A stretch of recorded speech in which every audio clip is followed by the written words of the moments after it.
Well, good day to everyone joining us, and welcome to today's X Talks webinar. Today's talk is entitled How Early Detection and Diagnostic Products Will Shape the Future of Healthcare. My name is Ryan Muse, and I'll be your X Talks host for today. Today's webinar will run for approximately 60 minutes, and this presentation includes a Q&A session with our speakers. Now, the webinar is designed to be interactive, and webinars work best when you're involved. So please feel free to submit your questions and comments for our speakers throughout the presentation using the questions chat box, and we'll try to attend to your questions during the Q&A session. This chat box is located in the control panel, which is on the right-hand side of your screen. And if you require any assistance along the way, please contact me at any time by sending a message using the same chat panel. At this time, know that all participants are in listen-only mode, and please note that the event will be recorded and made available for streaming on xtalks.com. At this point, I'd like to thank Eligo Health Research, who developed the content for this presentation. Eligo Health Research accelerates clinical trials through healthcare with access to over 150 million known patients and their HIPAA-compliant healthcare data, their Intelligo research stack technology, and patient select identification and engagement model. Coupled with the largest known patient access network, Eligo's site solutions enable healthcare practices and research sites to participate in clinical trials. By adaptive engagement of known patients and physicians, they accelerate the development of new pharmaceutical, biotechnology, and medical device and diagnostic products. Now, I would like to introduce our speakers for today's event. Dr. Faith Holmes has more than 30 years of experience in direct patient care in family practice, as well as hospice and palliative medicine, and 11 years of medical practice management. Her unique perspective plays an important part in building the company's network of research-ready physician practices and preparing them to conduct research. And Dawn Sorrow has 30+ years of drug and device development experience, including working for sites, sponsors, and CROs. She has experience across a broad spectrum of therapeutic areas, but her main area of expertise is in hematology and oncology. Having led several hematology and oncology development programs from first in human through successful registration, she brings this expertise in delivery to help sponsors drive results. And now, without further ado, though, I'd like to hand the mic over to our first speaker for today, Dr. Faith Holmes. You may begin when you're ready. Thank you so much, Ryan. I'm thrilled to be with you to speak about the subject today. As we all are probably aware, there are early detection products being developed across a number of therapeutic areas, including Alzheimer's, diabetes, with use of biomarkers and AI that incorporate patient data to create that phenotype for a patient who is either at risk or have existing disease in as yet an asymptomatic state. For today's discussion, we're going to concentrate on early detection in oncology. And I've certainly had patients in my practice come in and say, hey, doc, can you test me for cancer? And heretofore, we've really not had anything available to say, yes, here's something that I can talk to you about. But now we know that there is a pipeline in development. I want to start out by looking together at this study that was published in 2015. Although we've known for many years that there's an underlying rationale for using blood tests to detect early cancer, the first really contemporary example was discovered really serendipitously. And that came through the use of non-invasive prenatal testing as an alternative to amniotic fluid sampling in looking for common fetal autosomal aneuploidies. In this particular instance, it was a study, it was a little over 125,000 maternal samples. Out of those, about 4,000 or 3% were abnormal. But within those 4,000, they found 10 cases of maternal cancer based off of the cell-free DNA that was detected in the blood test. And so this was really, insight became the basis for development of some of the clinical applications for cancer detection. One of the primary areas in early cancer detection as well that we're using in the primary focus in physicians in primary care because of the fact that they're the ones that are typically doing the screening. So in the next slide, what we want to do is look at the current state in cancer diagnosis in clinical practice. So at this point, there are really three main ways in which patients are diagnosed with cancer. It's either patients are presenting with signs or symptoms, which after they go through the indicated workup and evaluation, they end up with a diagnosis of cancer. There's also those serendipitous findings during some unrelated exam, sometimes what we call incidentalomas. For instance, someone comes in, they're in a motor vehicle accident, there's some chest trauma, you get chest x-ray, rib views, and lo and behold, there's an underlying malignancy. And so it really is something that's a perchance. And then, of course, we do have screening exams in asymptomatic patients. Currently, we have what are considered grade A and B recommendations from the United States Preventive Services Task Force in 4 malignancies. So there's colorectal, the lung, breast, and cervical cancer. But interestingly, what we've seen is that there's still a huge percentage of malignancies that are diagnosed not through screening tests. For instance, there was a Medicare study that was done looking at 415,000 Medicare beneficiaries, looking at these 4 types of cancer. And what they found on those, when they looked at those cases, was there was a 13%, for instance, of the lung and colorectal cancer cases that came through an emergency department visit. In addition, they found that 5 and 6% of the breast prostate cancer came through emergency department visits. I want to make a note, just a check mark here, because we'll address this a little bit later. It was of particular note that those emergency room diagnoses, there was a much higher prevalence of that being the case among minorities and people of lower income to receive their diagnosis that way. Similarly, a study 2014 with the English National Cancer Diagnosis Audit found that fully 20 to 64% of patients were diagnosed with malignancy after presentation to their primary care on the basis of symptoms. So we clearly have a need to find other means to be able to detect cancer. And if we look on the next slide, we can see some of the additional malignancies. There are recommendations, but they fall below the A and B recommendations where, you want to go back one, right, there we go. They fall below the recommendations of A and B where there's either a high or a moderate certainty that there is a very specific benefit from doing regular screening in asymptomatic people. These ones, examples can bring up some of the lessons learned that we have had in previous testing. Prostate cancer, for instance, initially when PSA testing came out, we were doing PSA testing on anybody and everybody that asked. The recommendations initially were just to start testing in younger men. But one of the outcomes of that was a significant amount of false positives on the test that led to some significant morbidity in men who were subsequently sent for biopsies and had sometimes permanent outcomes as a result of that testing when it was in actuality a false positive.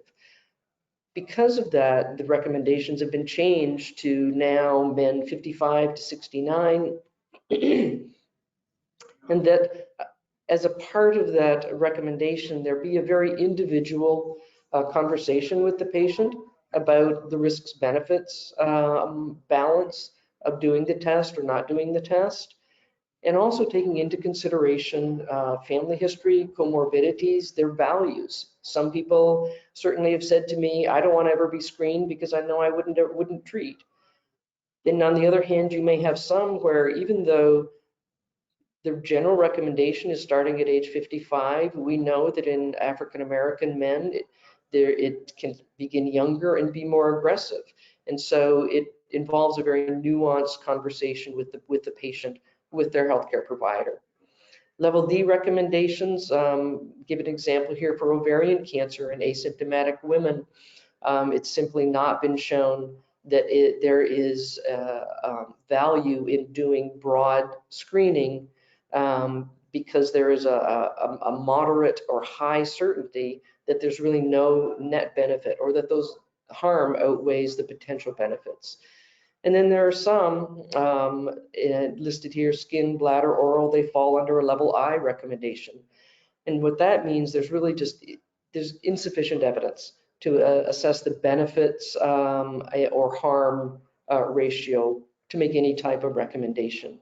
So I think one of the important takeaways from this is the fact that clinical trials data that is collected is a part of what the USPSTF considers in coming up with these kinds of recommendations. And so it's important to include that.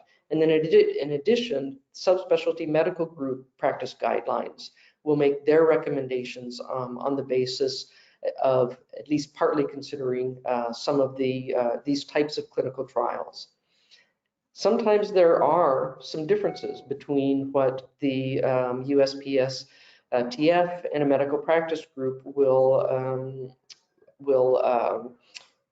recommend. And that sometimes is the source of confusion, which is sometimes one of the barriers to screening at this point. So now let's next look at some other barriers that we see to screening. So I mentioned the fact that there is some discrepancy. An ovarian or a cervical cancer is a good example as well, where the recommendations have been changed, though not everyone is following them. We've had a lot of lessons learned in cervical cancer. Interestingly, there has not been a decrease in cervical cancer deaths. It continues to be the leading cause of death in women aged 20 to 39, and those survival rates haven't changed. A JAMA article this year talked about the fact that there's actually an increase in the number of those who are not receiving timely screening for cervical cancer.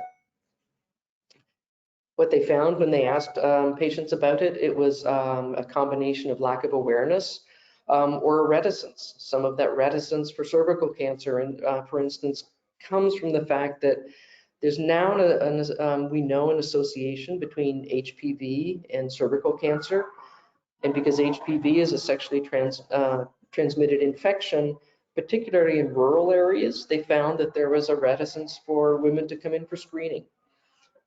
Similarly, colorectal cancer, some of that screening now has changed to include down to age 45, just because of some of the success.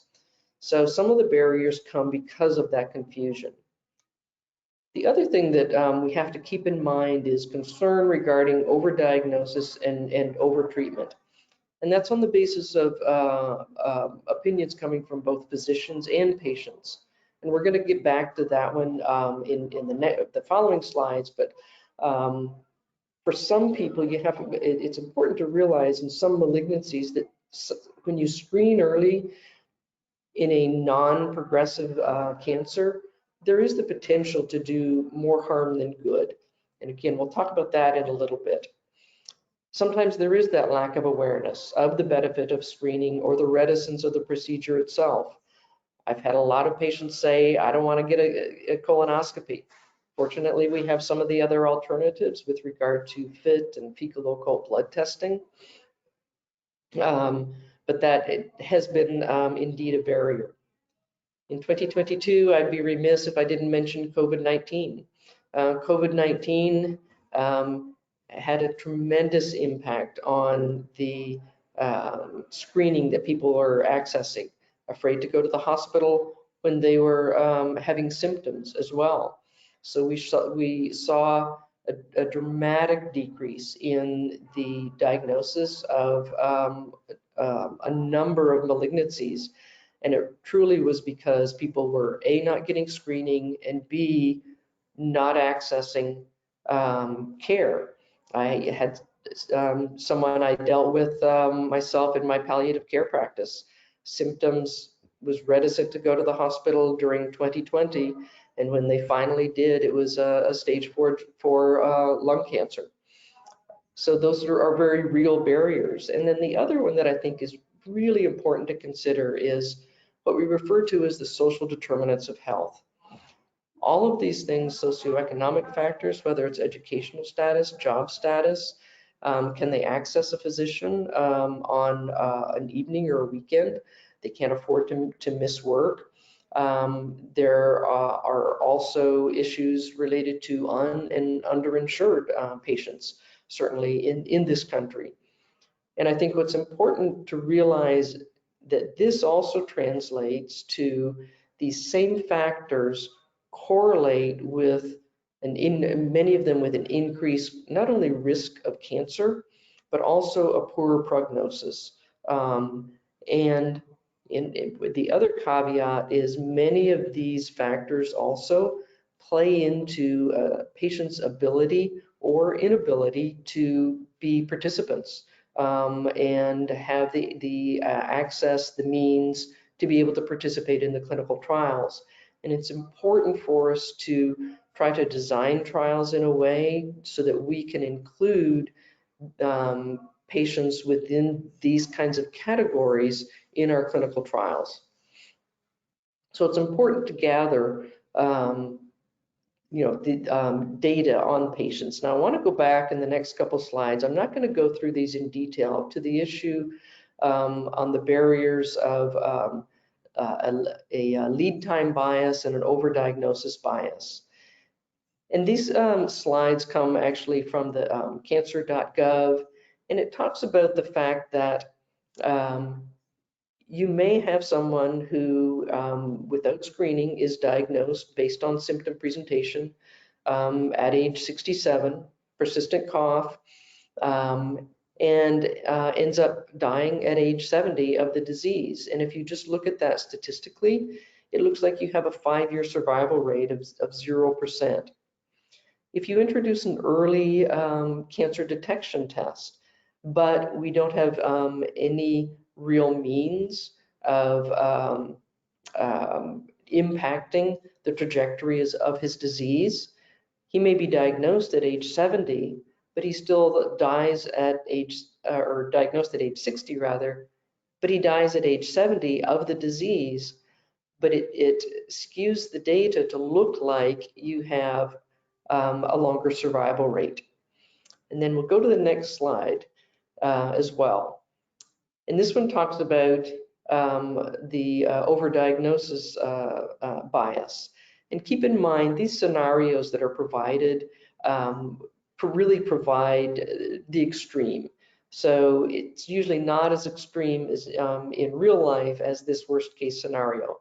But many cancers are detected by screening tests that may not need to be treated. And you actually introduce additional morbidity into the patients and their families' lives with that early diagnosis. And that can be psychological. It can also be financial. And that financial impact can be not only to the individual, but as well to the healthcare system. So what are the implications for on that in 2 clinical trials? And let's look at that next. So when you look at the things that I've just talked about, one of the things that's important is to determine if a cancer screening test is going to reduce death from cancer. So again, keep in mind the goal isn't just to diagnose the cancer, but it's to ultimately reduce death from cancers. So it's important to include in randomized clinical trials of these early detection tests your screening cohorts who are having whatever the investigational product screening test is, but in addition, a control cohort who are receiving usual care of the screening tests that I alluded to, as well as discussions around lifestyle modification that can have somewhat of an impact on malignancy. And having a good, robust way and compassionate way of having that conversation when patients are enrolled. in a study, knowing ahead of time that they may go into either cohort, and really needing to kind of appeal to that sort of altruism in subjects. There's the also, I think, important to collect data on the psychological and the behavioral impact. If patients are getting a multi-cancer early detection test, does that mean they just stop getting the screening that we do know is there? Or will they have a different response perhaps to symptoms that develop? So trying to capture some of that data, and as well involving physicians who will be the primary group of folks who will be recommending screening and these early detection tests, and having those kinds of nuanced discussions. So if we look at what the potential is for a future state on the next slide, for physicians in practice. So the goal, again, is not to detect cancer, but to prevent cancer death. And the palliative physician in me as well just wants to add, it's detecting that cancers at an earlier stage of disease that will enable us to have treatment regimens that will have more of a potential to result in a cure with less toxic modalities of treatment, instead of later date a disease state where you're really looking at just a progression-free survival existence and all of the associated financial toxicity, impact on quality of life, and impact on the patient, as well as their family and caregiving unit. So what would be the ace in the hole? It would be to have that accessibility, but the accessibility not only to the test, but for the indicated follow-up if they do have a positive test. In addition, involving the healthcare providers who are going to be able to support some of these nuanced discussions, interpretations, and the referrals, and for it to be cost effective, not only for those who choose the test, but as mentioned, for the diagnosis and treatment. And that it not only include the sensitivity, sensitivity and specificity of tests, but again, to move that diagnosis further upstream in that disease trajectory. The impact of these multi-cancer early detection testing really has the potential, unfortunately, to increase the disparities in health if affordability isn't addressed. And these are very real scenarios that happen. I can tell you of a 64-year-old white male who presented to my practice. He had been presented to the emergency department with symptoms, was subsequently diagnosed with widely metastatic bladder cancer. He received a uro-oncology consult while in the hospital, and he was told, go to palliative care. And so that's how he presented to my practice.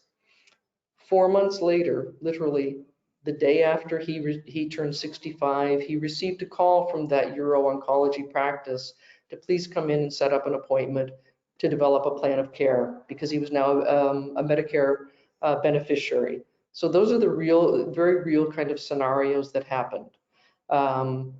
He did get into care, it was late, and it really had more of an impact on a reduced quality of life. And he did say to me just before passing that he wished that he had not taken advantage of that.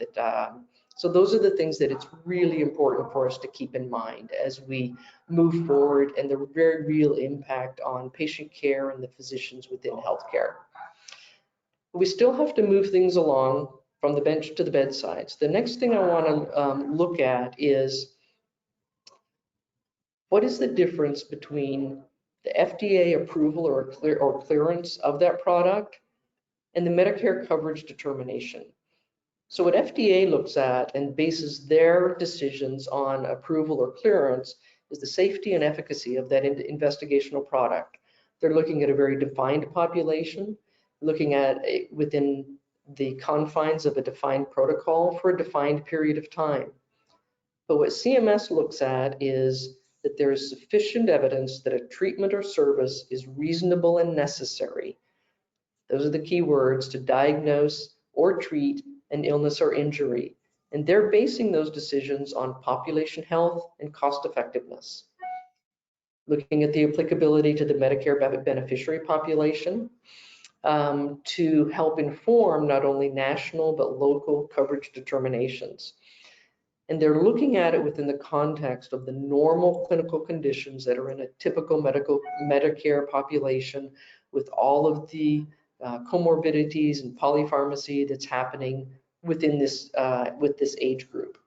There is legislation that was introduced in 2021. It's the Medicare Multi-Cancer Early Detection Screening Coverage Act of 2021. In that, they will create a benefit category for MCED testing, because there really currently isn't a benefit category, and there needs to be. The Congressional Budget Office has still not looked at it to attribute cost associated, and what they'll be looking at is the costs associated with the life saved as compared to the benefits of early detection. So collecting data during that clinical trial phase, which will inform those cost calculations, may have an impact on the timelines for getting to when there is coverage. So if we look on the next slide, one of the things that I've in the past has always been said, well, whatever Medicare decides, the other third-party payers will follow suit. And we realize that's really not the case. It is less and less so.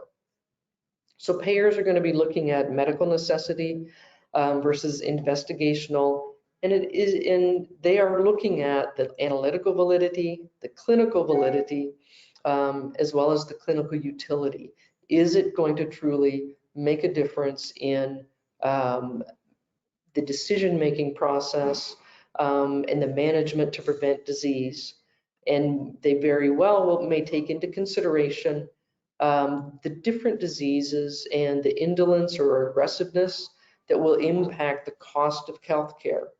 And so they may actually be considering things where you don't want to test 50 tests, but put them into smaller panels or tiers.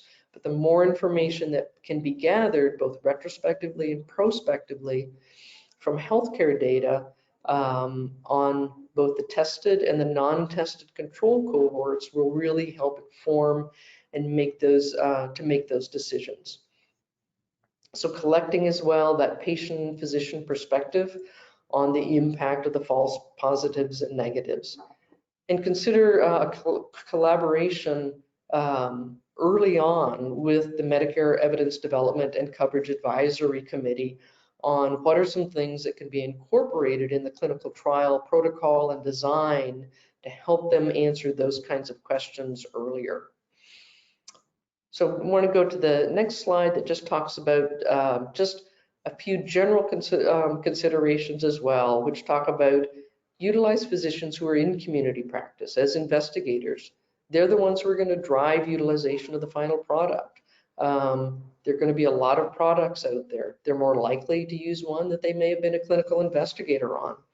They can also provide a really ready insight that can impact patients' decision-making process, because they're based in their patient-centered medical home, and so they have a line of sight to the financial, psychological, family influence for other family members being tested.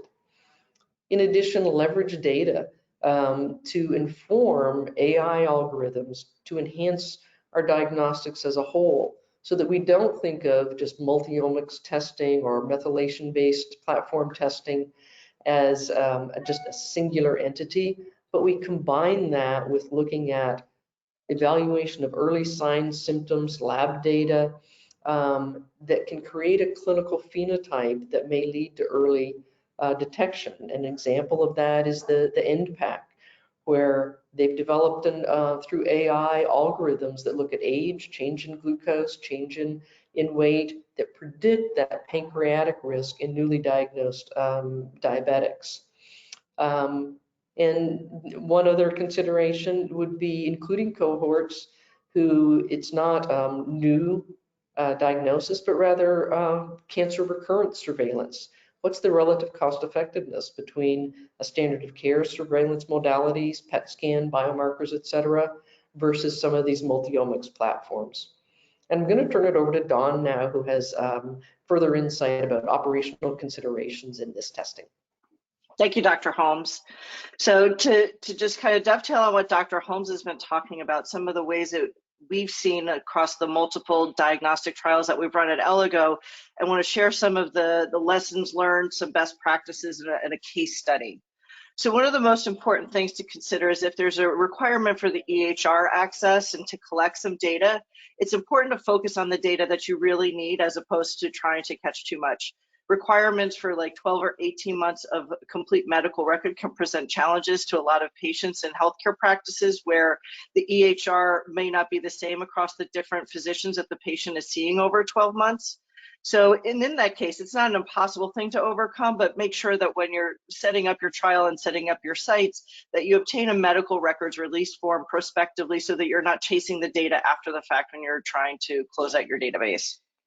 We've discussed the control subjects earlier. One of the things that we've found is that it's really helpful to enroll the control cohort in parallel with the cancer cohort. A lot of the times the cancer patient support systems are highly motivated to be control patients as they're taking their family member in for appointments. And also, depending on how your study is set up, and I'll talk about it in my case study, if you're looking for an enriched population, it leads to being able to enroll that control subject in parallel as well. These types of studies are really ideal for community-based practices that are newer to research. They're great studies for the physicians and staff to get experience with the operations of a clinical trial, but also are well suited, as Dr. Holmes just mentioned. There's the opportunity for greater ethnic diversity in these community-based practices. And then one of the things you do need to consider, and again, to dovetail on something said earlier, if the results are provided, it's very important to think about the availability of treatment to these patients and where they can be treated. And that's important with the site selection. One of the things that I was recently at the oncology CEO roundtable meeting, and a big issue that's come up with these community-based sites that are trying to run these diagnostic trials is the site training as well as site staffing.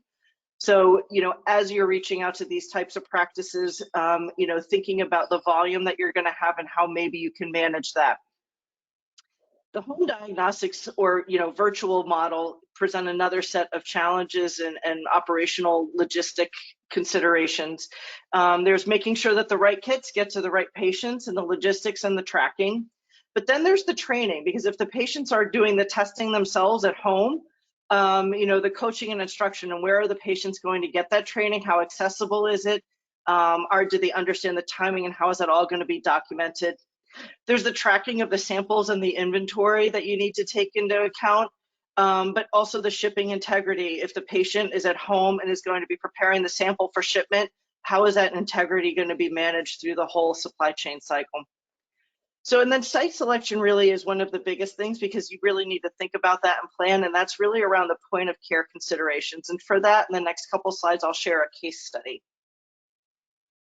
Next slide. Eligo is working with Freenome on a multi-omics platform to develop detection tests for other cancer beyond CRC. So they've already run their 35,000 patient trial in colorectal cancer, and we're currently working on this, what they call the Sanderson study, and we're working on the control arm as well as the cancer treatment arms in 9 different tumor types. And what this has really taught us is that depending on the practice, you really need to think about where these patients can be intersected with thought to the patient journey, what the patient's emotions are going through, and where you can leverage finding these patients. I think most people default, if we were running this for the first time, that you want to go to oncology practices. And while they can be a great opportunity to catch these patients, really the better volume and the easier place to catch them is really in the step before they're referred to the oncologist. So on the next slide, I'll talk about the oncology practices. So frequently these patients are referred in for their initial consult, and they're already in the flow of the oncology, and basically the plan is to treat them, and they move as quickly as possible to go through to treatment, because that's what the oncology practices are trying to do.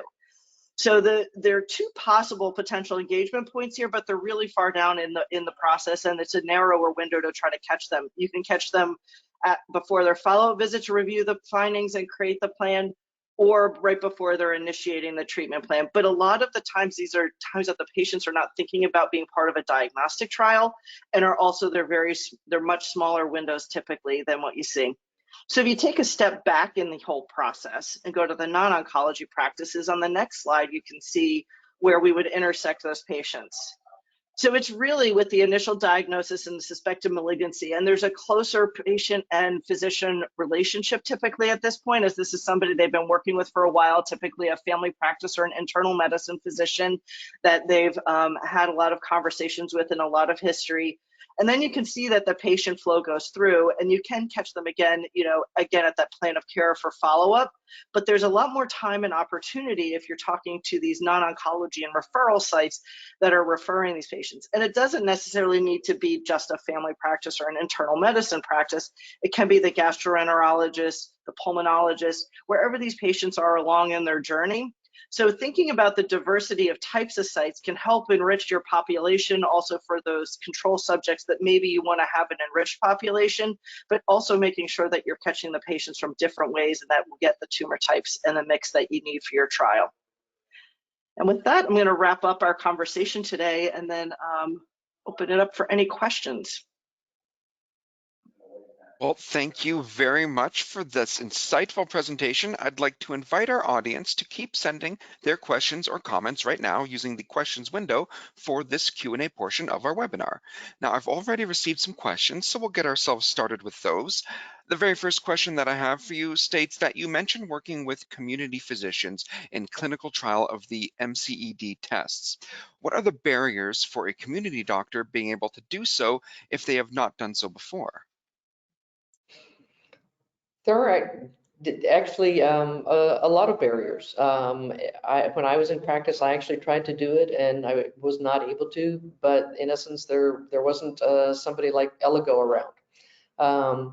So what we really want to try to do is leverage the fact that the physicians have the relationship with the patients that Dawn just talked about, and that's where they can concentrate, but then come in with support for all of the regulatory, the contracting, the budgeting, bringing the studies to them that a company like Eligo can do, so that it will enable them, because it will be a barrier for them to do it without having that logistical support behind them.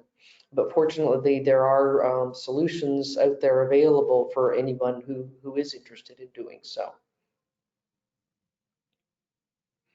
That's excellent. Thank you very much for that. The next question then would like to know if patients have been compliant with current screening procedures, what can be done to improve compliance or adoption of the MCED screening tests? I think a couple of things. One, I think the people are much more readily available or willing to have either a blood test drawn, or to have some of the MCED tests involve actually like sputum collection.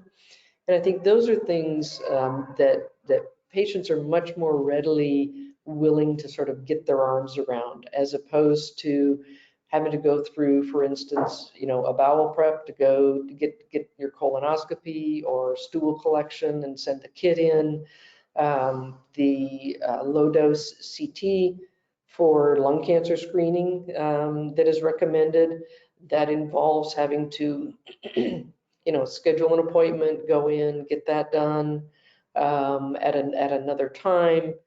The cervical cancer screening with pap smears. I mentioned some barriers when I was talking earlier. The mammography, some women may have an experience where they had discomfort in the mammogram and are just saying, I'm not going to do that again. But most people if they're going for routine care and an annual physical, oftentimes a blood test is a routine part of what's being done. So I think there's that more ready willingness to, if that's what they have to do in order to do the screening, is my thought.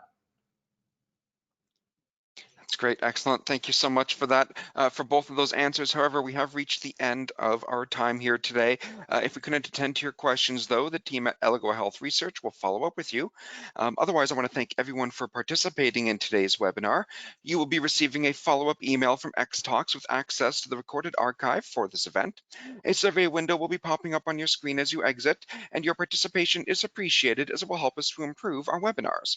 Now, I've also sent you a link in the chat box, and with this link you'll be able to view the recording of this event on this page, and you can also share this link with your colleagues when they register for the recording here as well. So I encourage you to do that. Now please join me once more in thanking our speakers for their wonderful time here today. We hope that you found the webinar informative. Have a great day, everyone, and thank you for coming. Thank you. Bye-bye. Thank you.